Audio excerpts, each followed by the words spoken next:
El cine es una de las industrias culturales más importantes de nuestra historia. Desde sus orígenes, ha roto barreras, ha conseguido que nos emocionemos y ha creado sagas y marcas que han pasado la historia de nuestro siglo como parte de la cultura pop, conmoviendo a millones de personas en todo el mundo. Pero el cine no siempre ha sido como lo conocemos hoy en día. Para llegar a lo que es actualmente, tenemos que emprender un gran viaje. Nuestra primera parada se sitúa en la prehistoria, periodo en el que ya se intentaba reproducir la realidad mediante las pinturas de las paredes, con animales con patas de más para representar el movimiento o mediante proyecciones de sombras sobre una pared. Para continuar nuestro viaje debemos avanzar en el tiempo. Aterrizamos en los Países Bajos, donde en el siglo XVII surgió un invento considerado el precursor de las sesiones de cine: la linterna mágica. Inventada por el físico Christian Huygens, funcionaba como una lámpara en su interior, que permitía que una placa de vidrio pintada se proyectase en la pared a través de un juego de lentes. Si queremos seguir hablando de la evolución tecnológica de las imágenes, debemos viajar instantáneamente hasta la Ciudad del Amor. En París surgirán los primeros proyectores de imágenes. Muchos inventores van a intentar crear aparatos que consigan reproducir imágenes en movimiento, surgiendo así el taumatropo, inventado por John Ayrton en 1824.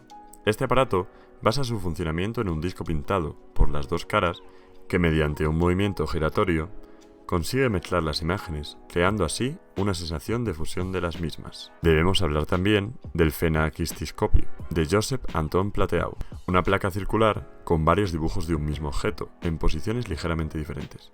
Cuando éste gira frente a un espejo, se crea la ilusión de una imagen en movimiento.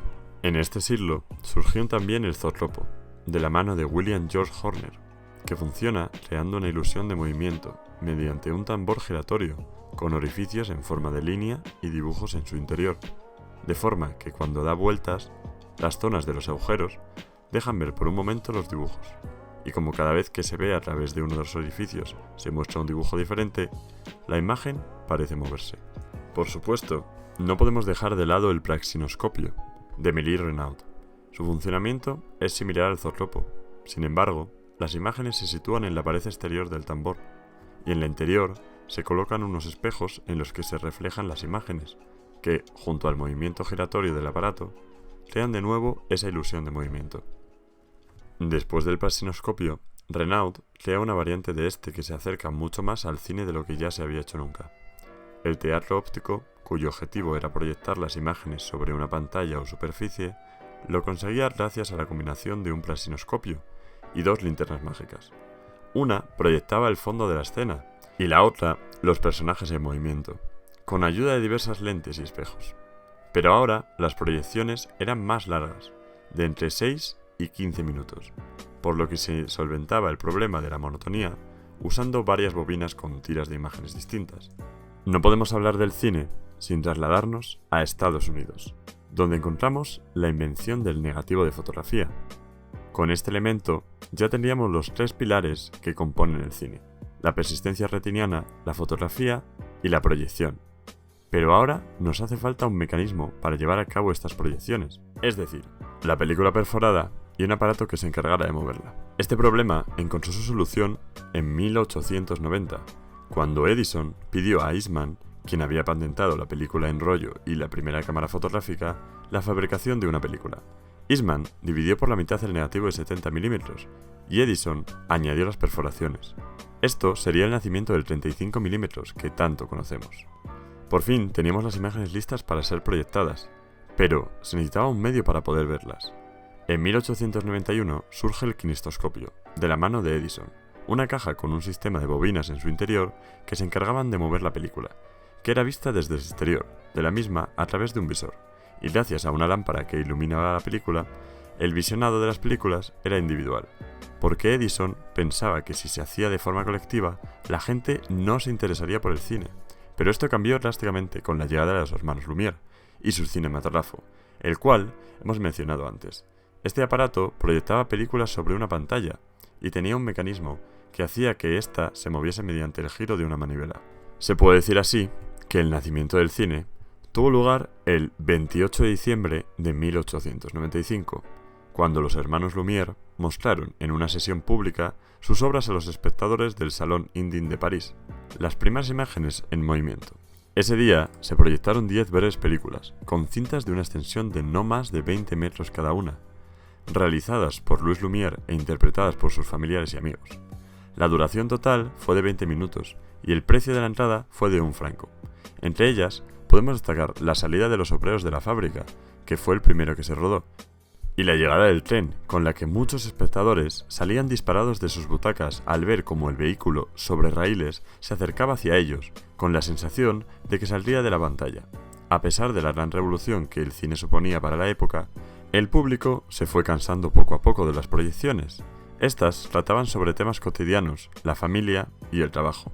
Pero todo cambió con El viaje a la luna de Georges Méliès, película de ciencia ficción en la que éste implementó sus famosos trucajes. La sustitución, la desaparición de objetos o el juego con las escalas de los mismos son algunos ejemplos. Algunos cineastas siguieron los pasos de Méliès para conseguir esos tan curiosos efectos.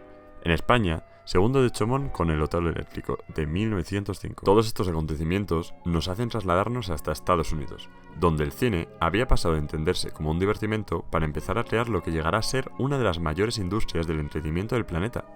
El desarrollo cinematográfico trae consigo a un nuevo público burgués, con películas más cultas que se trasladan de las barracas a las grandes y elegantes salas cinematográficas. Sin duda, este fue el país que más provecho sacó de la industria y que enseñó a sus espectadores a entender la relación de continuidad de las imágenes gracias a películas como Asalto y robo de un tren, de Edwin Porter. Pero no solo encontramos en Estados Unidos el nacimiento de una industria. El cine se fue cultivando en varios países al mismo tiempo. En Francia surgieron movimientos como films d'art o personajes de gran relevancia como Charles Pathé, creador de la empresa Pathé Frères, uno de los grandes responsables de la industrialización del cine. Este se aprovechó de la explotación ilegal del kinetoscopio. Además, comenzó a crear sus propias películas vírgenes, como La Passió o El asesinato del duque de Guisa, dirigidas ambas por Ferdinand de Zecca. En Inglaterra, un grupo de fotógrafos llamados Smith, Williamson y Collins forman la llamada Escuela de Brinton, que se caracterizaba por una temática basada en las persecuciones y el belicismo. Estos preferían entornos naturales y al aire libre, frente a los decorados artificiales. The Big Swallow, en 1901, de George Albert Smith, es una obra a destacar, que implementa además elementos como el primer plano y el traveling. Edison, como tantos otros productores, se da cuenta del desarrollo industrial que se está produciendo, por lo que se propone crear un gran monopolio para acabar con toda la competencia. Intenta terminar con la explotación ilegal de sus inventos con ayuda de sus abogados, entrando en un periodo denominado la Guerra de las Patentes, de 1897 a 1906. Finalmente consigue su objetivo, lo que perjudica fuertemente a productores independientes que marchan a California, naciendo así la famosa industria de Hollywood. Para hablar de la primera década del siglo XX, tenemos que trasladarnos de nuevo hasta Europa, donde la Primera Guerra Mundial provoca una inmigración masiva desde Centroeuropa, surgiendo así productores de gran renombre, como William Fox, creador de la Fox, los hermanos Warner o Adolph Zukor, considerado el primer gran productor y fundador de la masiva Paramount. A la cola de estas nacieron grandes empresas que han llegado hasta nuestros tiempos, como Columbia, Universal o United Artists. En esta época también nace el sistema que regirá en Hollywood por más de 40 años, el sistema de los grandes estudios, que se establecen en California, dejando su sede financiera en Nueva York. Para explicarlo vamos a utilizar una pirámide. En la punta encontramos a los ejecutivos y a los productores, que eran contratados por una sola película. Más abajo, los directores, que eran víctimas de los anteriores, siendo perjudicados por la persecución de una rentabilidad a un riesgo alto, que les obligaba a cambiar decisiones técnicas y artísticas en el último momento. Y por último, en la parte más baja, los actores y el equipo técnico. Este sistema pervivió en Hollywood hasta la crisis de los 40. En la década de 1920 se produce uno de los avances más importantes hasta el momento. La llegada del cine sonoro en la industria fue toda una revolución para el cine. El cantante de jazz, en 1927, fue la primera película con diálogos sincronizados, marcando el fin del cine mudo y dando paso a un nuevo estilo narrativo. Eso sí, el cine tuvo que frenar su evolución artística en los años 30, ya que para la Segunda Guerra Mundial, el cine se convirtió en una herramienta de propaganda y evasión, limitando los temas que se trataban, pero sin dejarnos de ofrecer películas de culto, como Ciudadano Kane en 1941 o Casablanca en 1942. La visión artística volvió en los años 50 y 60, gracias a movimientos como el neorrealismo italiano y la Nouvelle Vague francesa.